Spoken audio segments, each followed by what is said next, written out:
ஆன C Joseph Vijay எனும் நான்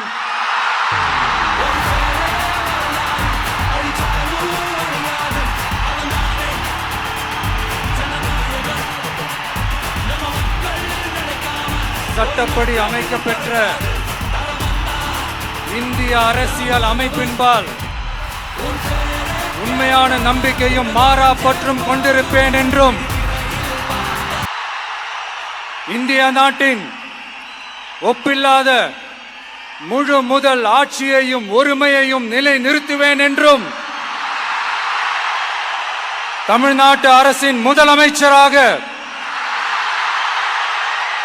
உண்மையாகவும் உளச்சான்றின்படியும் என் கடமைகளை நிறைவேற்றுவேன் என்றும்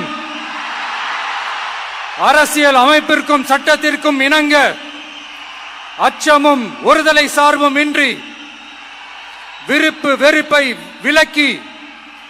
பலதரப்பட்ட மக்கள் அனைவருக்கும் நேர்மையானதை செய்வேன் என்றும்